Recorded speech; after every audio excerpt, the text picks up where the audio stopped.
Yo, what's cracking everyone? Ericship 111 here. Now, over the past week, I've been playing Project Motor Racing early, and as someone who's mainly a console player and honestly prefers using a gamepad for almost every racing game just out of convenience, I was really hoping that this new racing simulator would offer a great controller experience that felt refined from day one. Something smooth, stable and predictable, a bit like a Gran Turismo or Forza Motorsport but applied to a true sim instead of a simcade.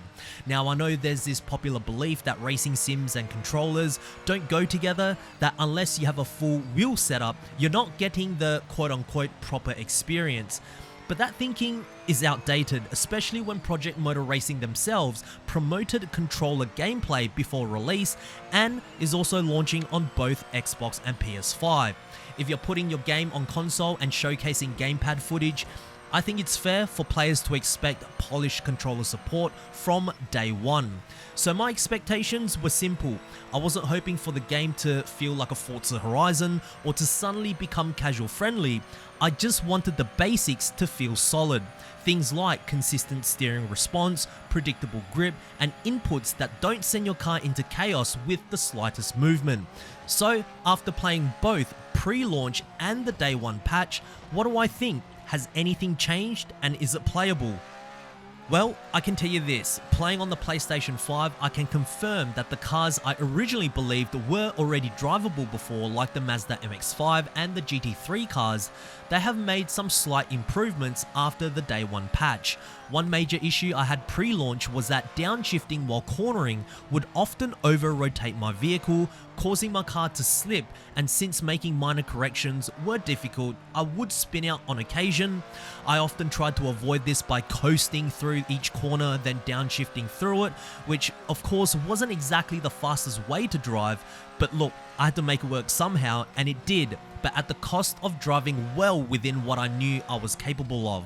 But now after the day one patch, as you can see on screen, I'm driving a GT3 car through the Nordschleife, which is often a track I choose to see exactly how intuitive a racing game's physics and handling model is on a controller, since if a car can be driven on a Nordschleife, generally speaking, it will be fine for all of the other tracks featured in the game.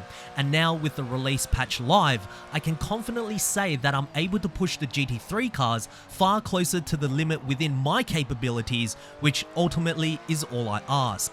Any skillful gamepad players from Forza Motorsport or Gran Turismo should be able to transfer their skills to these GT3 cars in Project Motor Racing and perhaps be almost just as quick as someone on a complete steering wheel setup.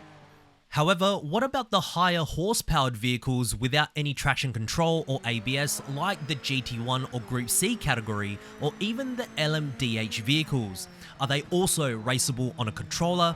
Well, this is where I think Project Motor Racing's controller model starts to fall apart even after the day one patch. You see, games like Forza Motorsport and Gran Turismo, their controller algorithm is incredibly deep.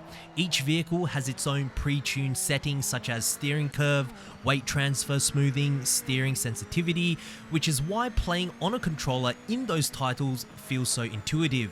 However, in Project Motor Racing, I don't think they've quite nailed these cars yet. First off, driving without any traction control or ABS is quite a challenge. Not saying that it should be easy, but you just gotta be super delicate with the triggers as they are incredibly sensitive. Even when turning all the settings down, I was still often locking up. But you could argue that that comes from human error from my side. However, what isn't though is just how quick the game thinks a GT1 car like this Toyota is losing traction from turning. As you can see, while I'm driving at 60 miles per hour, which is around 100 kilometers per hour, if I turn the wheel smoothly, I can hear my tires screech already, meaning that I've surpassed the grip levels that's available from this car just at 60 miles per hour.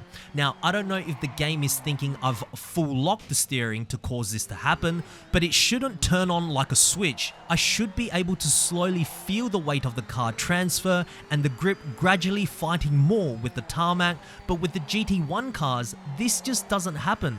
That's why in this clip of me driving around the Nordschleife, where there are many of these slow tight corners, it's a struggle. often you will hear the tires screeching, which I know for a car with such high downforce like this GT1 car, it shouldn't happen. And this is irrespective of how you steer with your thumbstick, whether you just like to move left or right, or someone who rolls it side to side from the top. Which then brings me to the LMDH cars. I must say, before the patch, these cars were completely cooked. Super GT put up a small tweet showcasing his experience, and I had something very similar too. These cars were simply uncontrollable, where the car turns, then suddenly loses grip, and you try to counter steer, but sometimes you can't because you're driving at a certain speed, and the game thinks, oh, you're going at 120 miles per hour. We've programmed the steering inputs so that at this particular speed, you can't turn that quick. Or you can, and you just completely spin out. It was highly inconsistent, and dare I say, it was atrocious.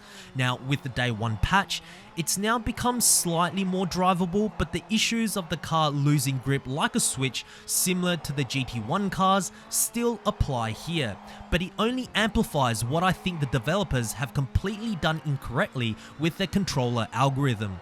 Now, my gamepad settings to make the GT3 cars drive properly, I set them all to quite a low sensitivity. Here are all of my settings. Not sure what all of these options do officially, as the game doesn't inform you, which I think is absolutely ridiculous and lazy for that matter. You can't expect everyone to know, even if it's common knowledge, but using my low sensitivity steering for these LMDH cars, combined with the car losing grip at low cornering speed, then you factor in authentic traction control. Look how slow I'm going around the Nordschleife. Even with my right trigger planted to the max, the car just simply doesn't move.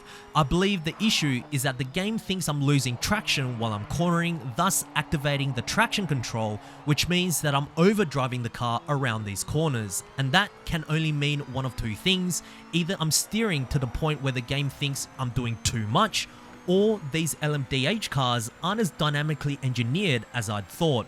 And look, I know I'm going to compare driving to Forza Motorsport and Gran Turismo right now, which you could argue may not be the most accurate comparison, but driving a similar car around the similar track on those titles, these cars feel fast and planted around every corner.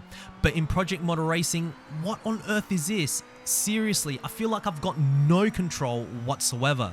But what happens if I slide my steering sensitivity all the way to the max and I turn off all of the traction control? Well, the loss of grip is still there, but now this car just becomes a drift machine, sliding all over the place. It's just not the experience I hoped for. I haven't tried this game on a wheel. If you want an opinion on how the higher horsepowered racing cars feel on a racing sim, I suggest watching another video, but I know for my subscribers, particularly on those on Xbox who saw Forza Motorsport lie its way until release, we were hoping perhaps Project Motor Racing would be that closed circuit racing title to save Xbox, but it looks like things aren't much better here either. Rennsport, yes, even Rennsport has better controller support, as their BMW LMDH car feels like how I think it should. But at the end of the day, I will say this, on certain cars in Project Motor Racing, on controller feels fine, maybe even fantastic, but if a third of the car roster is undrivable, then if you are a racer specifically using a gamepad, I would strongly recommend not buying this game as of right now. You're probably best saving off that money for something else, or if you are on PlayStation, get Gran Turismo 7's Power Pack, as even the career mode in this game isn't all that great either. But I'll save that for a different conversation. But anyways, I hope today's video would have helped some of you controller players decide whether or not Project Motor Racing is the game to purchase. Anyways, if you guys did enjoy today's video, please make sure to smash the thumbs up button, as it really does help me out. And of course, if you guys would like to stay up to date with anything racing game related, be sure to subscribe, and I hope to see you guys in the next video. Peace.